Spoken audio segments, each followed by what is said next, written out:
disgusting, filthy, pervert, cad, hole, and criminal. That's really what this trial is about. I think even the defense cedes point one. They have to. They have to. There won't be a juror in that room that can stand Sean Combs. But the question here is whether he broke the law, and even your humble correspondent is open-minded to being persuaded that there wasn't a technical legal violation. I'm quite sure if we tell somebody to do something and he tells somebody to do something, I'm quite sure 9 out of 10 they're going to do what they told. So Cassie probably was in a situation where she was trapped. He may be a bad person who you can't stand, whose life is bizarre and offensive to you, but that doesn't make him a criminal under the RICO Acts, and you can't confuse your disgust for his personal choices as a human with seeing him as a violator of the criminal law. I don't think Cassie is in a situation where she has to lie. I don't think that she's in a situation where she got to be worried anymore. I think she's in a great place with another baby on the way, and I still feel that Puffy's gonna be all right and have a fair shot at it because Puffy he's not a dummy. $100 million, one music mogul, one woman brave enough to speak out. But according to Shug Knight, this trial's outcome was decided before it even began. Y'all, we're about to dive into the wildest trial in music history. The Diddy case isn't just about substances, and baby oil pools. It's about a system that might be rigged from the inside. On one side, we've got Cassie Ventura-pregnant, composed, and ready to expose years of alleged mistreatment. But then the defense drops a bombshell that has everyone questioning everything. Wait, what? I can't wait for the next freak off? That doesn't sound like someone being forced. And that's when Shug Knight, serving 28 years for manslaughter, makes the most shocking claim of all. Diddy will never see the inside of a jail cell again, not because he's innocent, but because the game is rigged. But was Cassie really trapped? Or is this story far more complicated than the headlines suggest? And why is Shug Knight so confident that Diddy's walking free? The answers might be more disturbing than the crimes themselves. The heart of this case is Cassie Ventura's testimony. Her descriptions of what happened behind closed doors are genuinely disturbing. One freak-off where Diddy allegedly told her to get into an inflatable pool filled with baby oil and lube.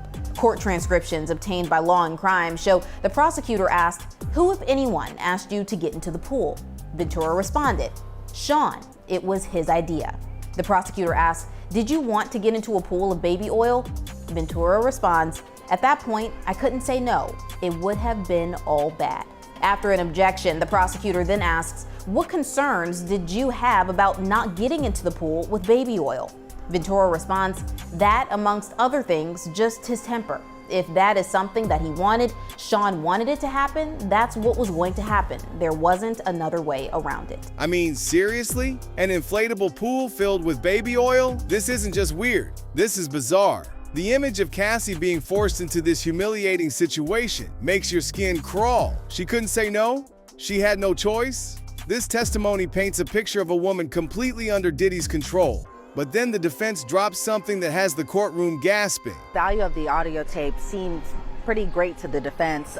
It was from 2014, and it was an audio recording between Cassie and somebody that she had worked with named Suge. Now, Suge is kind of important to Cassie's story because Suge had told Cassie he had an explicit video of her on his phone that somebody had told him about this video, and so she confronted Suge about this because she had initially thought this was a freak-off video and just wanted to know where he had gotten this video, how did this video come into his possession. And so the audio was, I think, kind of a pretty bombshell moment this morning with the testimony goes, because when you're listening to Cassie on the stand, she is very soft-spoken. She is very quiet and she is very calm, cool, and collected when she's answering questions. But under this audio, you could tell, and this was, more than 10 years ago at this point, but you could tell she was very upset while trying to confront Suge about essentially this explicit video. So it was taken in Atlantic City, and then the defense had kind of point out during this time Diddy was all the way in California, but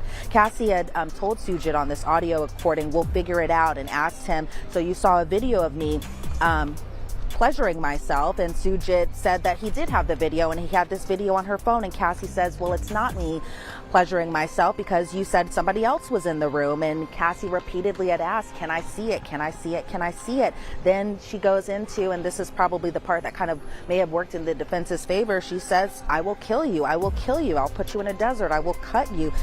She says, I'll get somebody else to do it because you're effing with my life. Wait, what? This recording completely flips the script. This isn't the meat-controlled woman the prosecution described. This is someone making death threats, someone threatening to put a man in a desert and cut him, someone willing to use Diddy's power to intimidate others. And it raises serious questions about the narrative we've been sold. For the defense, it definitely was something that they were trying to paint it as. Maybe you're not as, meek and quiet as you kind of portray yourself to be. You can get aggressive, you can go and be confrontational, and then you can use your boyfriend and his power to kind of make the threat a little more serious. Because when Cassie was under direct examination, she had talked at great length just about this meetup with Suge and how Diddy security was involved and how they had this whole meetup about this, and it was kind of a group meeting, and that a lot of people were scared and concerned. So then when you hear it kind of coming from the audio, it was just kind of a little stark contrast. And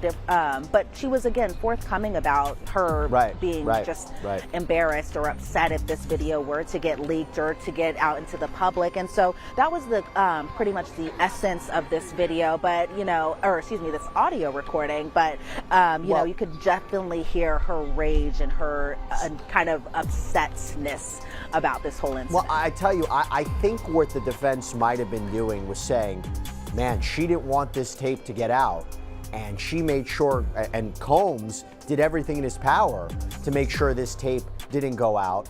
And it's not so much, hey, this is a criminal trying to cover up his criminal activity, but this is a guy who's trying to make sure that Cassandra Ventura and he are protected from the tape coming out. Again, recharacterizing some of Sean Combs' behavior. The defense is brilliant here. They're showing the jury that Cassie could be aggressive and confrontational when she wanted to be, that she knew how to leverage Diddy's power for her own purposes. This completely undermines the image of a helpless victim that the prosecution has been carefully crafting. The legal experts are already pointing to the fundamental problem with the case. He may be a bad person who you can't stand, whose life is bizarre and offensive to you, but that doesn't make him a criminal under the RICO Acts, and you can't confuse your disgust for his personal choices as a human with seeing him as a violator of the criminal law. And that's the thing about this trial that has everyone shook. We might be disgusted by what we're hearing, but disgust isn't the same as criminal guilt. The prosecution needs to prove specific violations of federal law, not just that Diddy is a creep with bizarre-ass preferences. But a lifestyle and being present in activities doesn't mean he committed a crime. Unless those activities in that lifestyle are criminal. But those activities in the lifestyle is not criminal. What was notable today, what my partner Mark said in court, is they never once said that these women didn't consent. This might be the most important point in the entire case. The defense isn't denying the freak-offs happened. They're arguing that everyone involved consented. And if that's true, the entire case could collapse. But these freak-offs, everyone's talking about what exactly happened behind those closed doors. And why do Cassie's own words seem to contradict her claims of being forced? The freak-offs weren't just wild parties. They were elaborately staged productions with a disturbing twist. She was asked, the cross has begun, about why, whether she told him that she didn't want to do it. And the testimony, as I understand it thus far, has been basically, no. She said she would do it. And they have text messages of her saying to him, I can't wait for the next freak off. I can't wait to do it. I might not be able to do it today because I have a red carpet. And she testified about how she had to get all drugged up and also he would beat her. And it's she did have to go to the red carpet with a black eye. I think it was after that Intercontinental one we saw. But the defense has text messages from her being can't wait. I love it. You're when's the next one?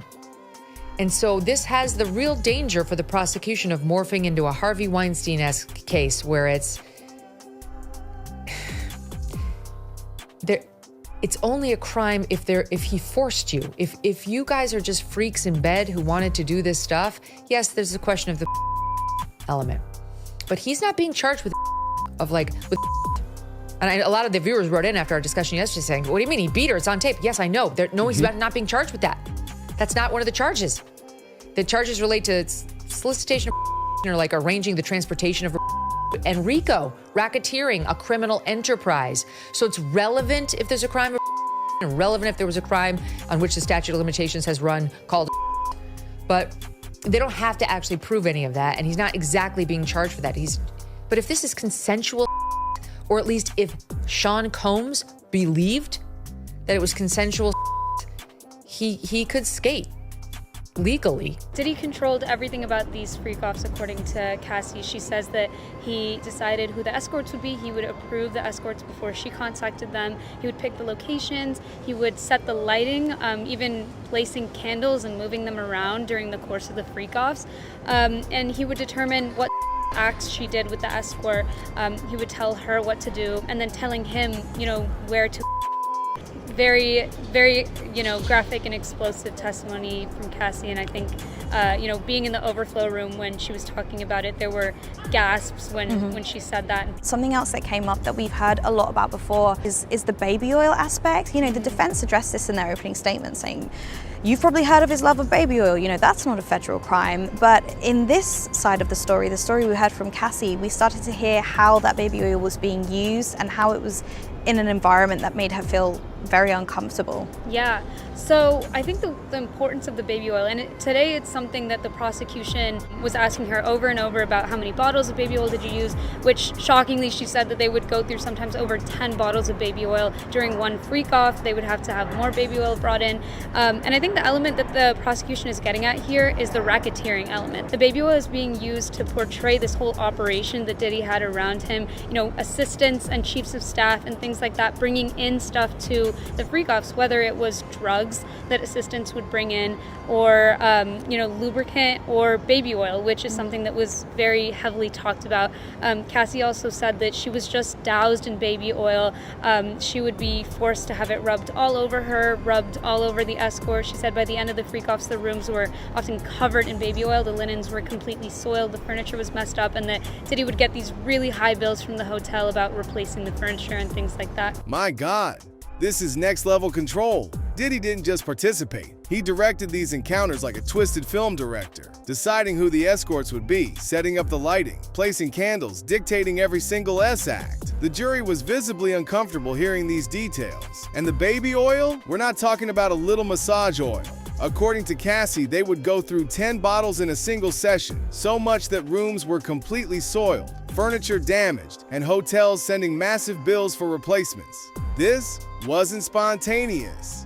This was a production. But here's where things get complicated for the prosecution. She testified that she would be forced to do these freak-offs during her period. Well, the defense showed us text messages today about Diddy asking her about when her period was for the purpose of FO planning.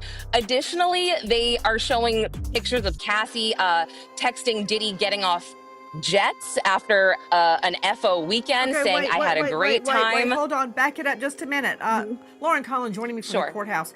So there were texts shown to the jury where Sean Combs, defendant Sean Combs, asked Cassie about her period as it relates to planning freak-offs. At any point in those texts, did Sean Combs, say, oh, okay, we won't have a freak-off that week? Did that happen? He did not say, no, we won't have a freak-off, but Cassie's response was that she was going to miss her period that month. Okay, so I'm curious about what the state's going to do with that because they left it hanging. Wait, what? The defense just showed text messages of Cassie and Diddy planning these encounters around her period and pictures of her texting him after these weekends saying she had a great time. This completely contradicts her testimony about being forced. The prosecution left this hanging, and you can see why. It's hard to argue someone was forced when they're actively scheduling and then expressing enjoyment afterward. We have heard and seen some very explicit text messages and emails from Diddy and Cassie to each other. And Estevea is saying, look, if you don't want to read these, you don't have to. And Nancy, they are very graphic. We are hearing a lot that maybe I did not need to hear. Additionally, Cassie is showing that she is being open and honest with her communication with Diddy, sending him paragraphs about how she feels about freak-offs. But in this particular paragraph or email, she's saying, look, I don't know if I want to do it because I feel like that's all I'm good for. So the defense is showing us that, hey, Cassie, you were open and honest with Diddy, but you're saying that you couldn't be at a certain point. This is a critical text message. Cassie tells Diddy she doesn't know if she wants to do the freak-offs because she feels, that's all I'm good for. The defense is using this to show she could communicate openly with him about her concerns, not like someone terrified of speaking up. You can only imagine how much of her time these freak-offs must have been taking. She had a budding music career at the time. She was releasing a lot of hits. And she said that her career was stifled because of how much she was doing the freak-offs and then after them kind of recovering from them. Obviously, if she was on several different drugs, she would have to come down from the drugs and kind of take a few days to feel normal again and rehydrate, is what she said. The toll these encounters took was substantial. Cassie testified her career suffered because she needed days to recover from the substances and physical exhaustion. She was releasing hits at the time, but these sessions were consuming her life and career. But then came perhaps the most damaging contradiction. Cassie testified yesterday also that she didn't want to be a swinger because she didn't really want to see Combs with another woman. However, today we saw a message exchanged from Cassie to Diddy where she said that she wants to see him with another woman as part of this fantasy. And I'm paraphrasing, but I think a lot of us were like, oh, okay, that's not great. And we're seeing a lot of that, a lot of contradictions with the period, with the talk of another woman. And I believe that they are showing pictures of Cassie and Diddy getting off airplanes after freak-off weekends to negate the trafficking charges. Hold up. Cassie testified she didn't want to be a swinger and didn't want to see Diddy with other women. But the defense just showed messages where she specifically told him she wanted to see him with another woman as part of her fantasy and pictures of them happily getting off planes after these weekends. The jury's confusion was written all over their faces. If these messages are authentic, how does that square with her testimony that she never wanted these encounters? But according to Shug Knight, none of this evidence even matters because the real game is happening behind the scenes with a jury that might already be compromised. 12 ordinary citizens will decide Diddy's fate, but are they really as ordinary as they seem? Let's talk about one of the biggest myths in the legal system. You're seeing it play out right now in this case, that both sides are looking for a fair and impartial jury. They're not. In the Diddy trial, or really in any high-profile case, jury selection isn't about fairness. It's about strategy. Yes, every attorney says they want an impartial jury, but what they really want is a panel of people who they believe will vote their way. The prosecution, they're looking for jurors who trust the system, who believe victims and value rules. The defense, they're looking for the skeptics, the people who question authority, challenge narratives, and believe everybody deserves the benefit of the doubt. They're not just asking about their background, they're reading their body language, listening to what they do and what they don't say, and even checking their social media. As this jury selection process plays out, just know these folks are not being chosen because both sides believe they are truly the fairest people to be selected. They're being chosen because they think they fit into their game plan. Look at this jury selection. Both sides are desperately trying to stack the deck in their favor. But according to Shug Knight, this game might already be rigged. The man serving 28 years for manslaughter just casually dropped a bombshell that has legal experts stunned. Let's take a closer look at who's actually sitting in that jury box. A 69-year-old actor and massage therapist in the entertainment industry with potential connections to celebrity circles. A 41-year-old communications clerk at a correctional facility who's familiar with the justice system's inner workings. A 31-year-old investment analyst who might have financial ties to Diddy's business empire. This isn't just a random selection of New Yorkers. This is a carefully curated panel with backgrounds that raise serious questions about potential bias and influence. And then there's the political angle that nobody's talking about. The lead prosecutor, Maureen Comey, daughter of former Secret Service Director James Comey, and Diddy walked in with 8 high-powered attorneys, including the lawyer who just got Young Thug acquitted. I'm quite sure if we tell somebody to do something and he tells somebody to do something, I'm quite sure 9 out of 10 they're gonna do what they told. So Cassie probably was in a situation where she was trapped, you know? And sometimes you find out stuff, and I ain't trying to take the things away from all what we're talking about, but sometimes you find out things later on that is so bad to you, it just makes your blood boil. I found out recently that allegedly one of my attorneys, David Kenner, was involved in the assassination of Tupac and me getting shot, and of witnesses, but that's another story. But the main thing is that justice for all. This call and your telephone number will be monitored and recorded. I don't think Cassie is in a situation where she has to lie. I don't think she's in a situation where she got to be worried anymore. I think she's in a great place with another baby on the way, and I still feel that Puffy's gonna be all right and have a fair shot at it, because Puffy he's not a dummy. And I'm quite sure somebody's gonna talk to those jurors and convince one or two of them, and that's all he needs is one. So at the end of the day, it's gonna be a real exciting situation, but I think he's gonna be all right. Shug, do you think he's gonna be all right because someone's gonna tamper with the jury? Is that what you're trying to say? He got enough influence, and I'm quite sure. Don't seem like the prosecution is that bad against him. Don't seem like I think he got some favors with the government. I think they're gonna show him a little leeway. It might not seem like it when it's all said and done, but I don't think he has nothing to worry about. I don't think he's worried because he's gonna be federal. And if he get convicted, Trump's gonna pardon him.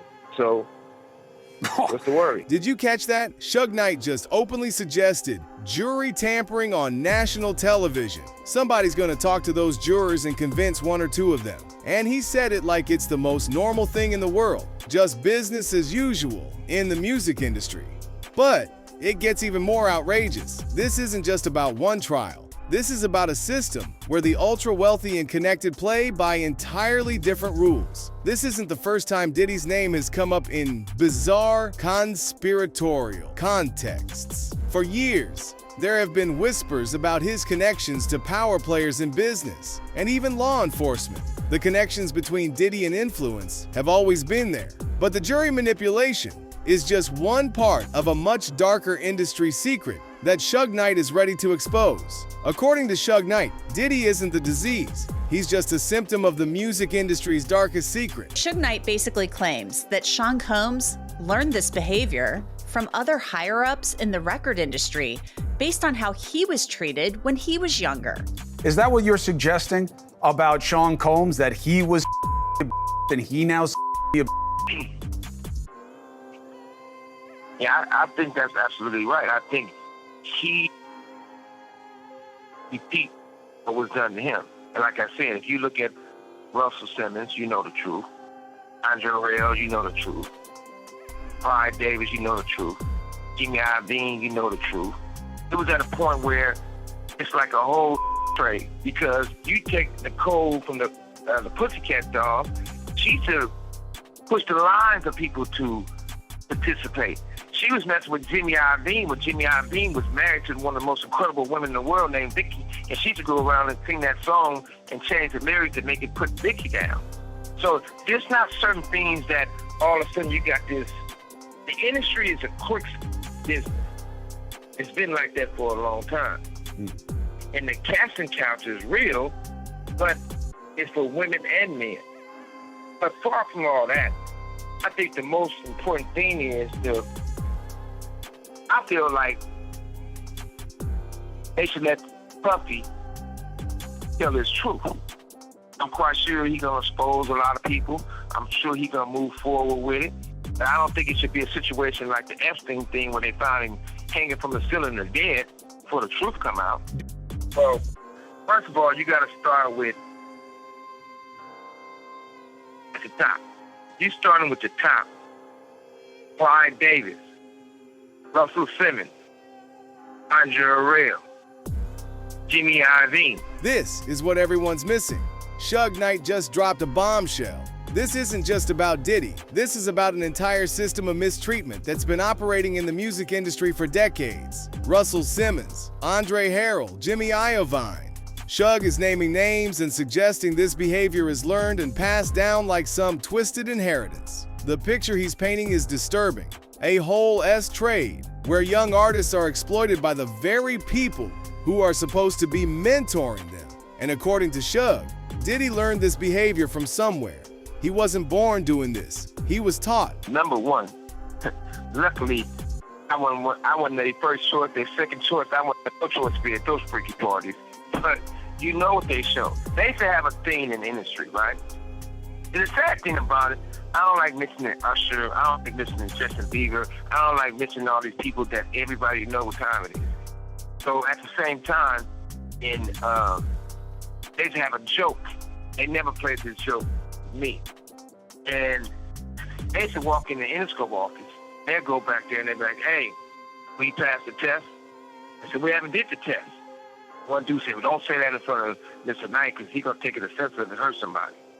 I said, well, whatever it is, I probably would take it offensive when somebody would get their ass whooped. You know, that was me in those days. They used to have these guys, they used to call it the boiled egg test. They used to take a boiled egg, a raw boiled egg, they have those guys put their pants down and bend over and they stick it. The eggs break, they say they're not ready yet. They ain't put enough work in. This is Hollywood. So everybody want to go act like they don't know what's going on. Hold on a second, but Shug. if you just look, Shug, all you gotta do is I have never heard of anything like that. So if I haven't heard about it, just assume a lot of people haven't heard that before. But you think it's on video? Let's stop for a second. Go ahead, Shug. Yeah, listen, and also, have you ever been to any puffy parties? No. You sure they had a long time to think about it. But if you haven't been in those parties, even some of the preachers been in those parties, and they wasn't on their knees praying for God. See, they was praying for somebody to have come real quick or something. But I wasn't there for this proof of it. But at the same time, everybody want to look around and act like something going on that wasn't right. It's the facts of life in the industry. Wait, what? A ball egg test? I can't even repeat what Shug just described. This is beyond disturbing. He's talking about degrading initiation rituals that supposedly happen at the highest levels of the music industry. Rituals are designed to humiliate and control young artists who want to make it. And notice how he mentions Usher and Justin Bieber, both stars who were mentored by industry veterans at very young ages. The implications here are deeply troubling, but perhaps most shocking is how casual Shug is about all this. Like, it's common knowledge in the industry. This is Hollywood, he says, as if we should all just accept that this is how things work. Jimmy, Security, and Puffy pulled up on Capricorn and started telling her that she gotta settle with him, she gotta take this money, she gotta do this deal. And whooping her ass doing all that they took her to. And guess what? She settled, she took the money, and the money didn't come from Puffy, it didn't come from Jimmy, came from Interscope and Universal.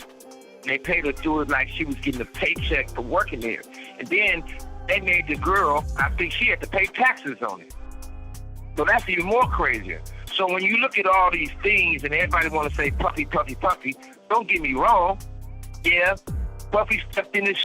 And even if he wiped the shit off his shoe, it still stinks. But he's not the only one. This might be the most damning revelation of all. According to Shug, when a victim came forward, it wasn't Diddy who paid her off. It was Universal Music Group. The corporation stepped in to protect their investment, making the payment look like a regular paycheck so the victim would even have to pay taxes on her own hush money. This isn't just about one bad actor. It's about an entire system designed to enable mistreatment and silence victims. A system where payoffs come disguised as paychecks, where NDAs are enforced with threats, and where the machine ensures its gears keep turning no matter who gets crushed. But the legal system isn't designed to prosecute an entire industry. It needs a specific defendant with specific charges. And that's why, according to Shug Knight, the prosecution's case against Diddy might be doomed from the start. The prosecution's case looks strong on emotion, but weak on law. And that's exactly why Diddy will walk free. Do you think that her testimony so far has helped with the overall racketeering conspiracy charge, Ben? And if not, who does the prosecution need to bring to prove it? I don't think that they've established any of the technical aspects at all yet. I think this is all about poisoning the jury's mind about Diddy, which probably was done by the video. I'm not sure who the government has, but as Mina said, the government is going to have its ducks in a row, and they're going to have witnesses who can, at least on their face, satisfy the elements. This is the crucial point that everyone's missing. The prosecution hasn't established any of the technical aspects needed for a RICO conviction. They've done a masterful job of poisoning the jury's mind against Diddy, showing the hotel video, the baby oil pools, the list of substances, but have they actually proven the specific legal elements required? RICO isn't about being a bad person or having bizarre preferences. It's about running a criminal enterprise with specific predicate acts. And so far, the prosecution is struggling to connect those dots. If these encounters were consensual, or if Diddy believed they were consensual based on Cassie's texts, the case falls apart. The jury might be disgusted, but disgust isn't enough for a conviction. Shug Knight, who knows a thing or two about facing federal charges, seems confident about the outcome. I don't think Cassie is in a situation where she has to lie. I don't think she's in a situation where she got to be worried anymore. I think she's in a great place with another baby on the way. And I still feel that Puffy's going to be all right and have a fair shot at it, because Puffy he's not a dummy. Look at how casual Shug is about this. He doesn't think Cassie is lying. He just thinks it doesn't matter. Diddy isn't a dummy and will have a fair shot because he has connections that go far beyond the courtroom. And even if the worst happens and Diddy is convicted, Shug has an answer for that too. I'm quite sure if we tell somebody to do something and he tells somebody to do something, I'm quite sure 9 out of 10 they're going to do what they told. So Cassie probably was in a situation where she was trapped. Did you catch that? Shug Knight just casually mentioned jury tampering and a potential presidential pardon in the same breath. Somebody's gonna talk to those jurors and convince one or two of them. And that's all Diddy needs to hang the jury. But the most chilling part is how Shug suggests Diddy has favors with the government and will get a little leeway. And if all else fails, if he gets convicted, Trump's gonna pardon him.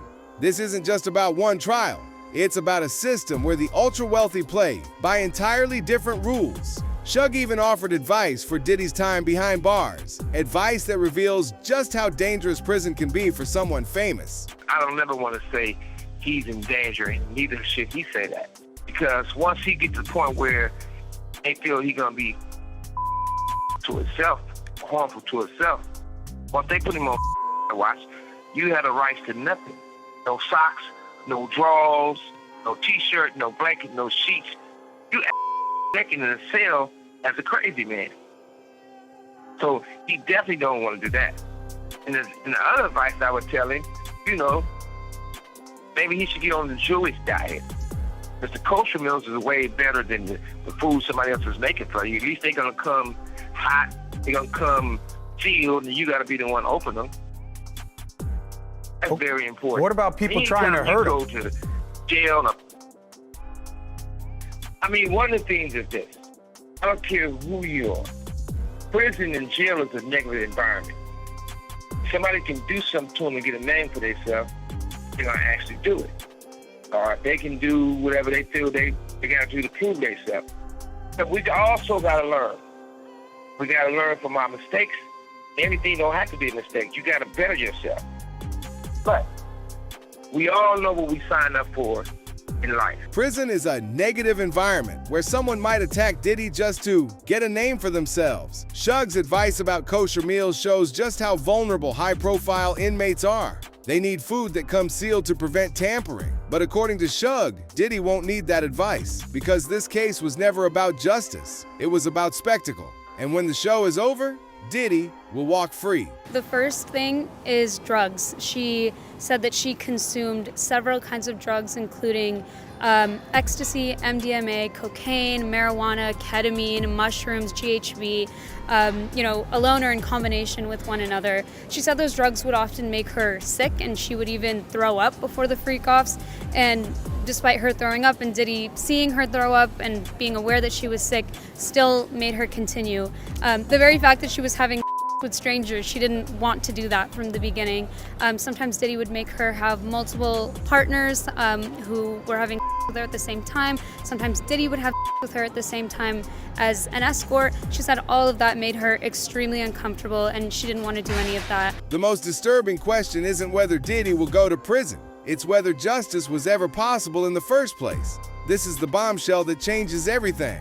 Shug Knight just casually mentioned that even if Diddy is convicted, Trump's gonna pardon him. This isn't just about one trial. It's about a system where the ultra-wealthy play by entirely different rules. Think about what we've learned throughout this case. Cassie's testimony contains serious contradictions that the defense has expertly exploited. The legal bar for RICO conviction is much higher than public disgust. According to Shug Knight, Diddy's connections extend to the jury itself. The music industry has been hiding darker secrets for decades. Even if convicted, Diddy has political connections for a potential pardon. The defense has maintained from day one that these encounters were consensual. Mark Agnifilo, Diddy's lead attorney, has consistently argued that Cassie and other men were willing participants in these activities, and the text messages and photos shown in court seem to support this narrative. Diddy's team has never wavered from their position. He's innocent, and he's going to clear his name. And based on everything we've seen, they might be right. Not because he didn't do these things, but because the system was designed to protect men like him. In a world where Universal Music Group can pay off victims through regular paychecks, where jury tampering is discussed as casually as the weather, and where presidential pardons are seen as get-out-of-jail-free cards, was this trial ever anything more than theater? As Shug Knight so bluntly put it, Diddy has nothing to worry about. And maybe that's the most damning indictment of all. If you like this video, hit that subscribe button so that you never miss out on any new videos. And until then, fam, keep it real.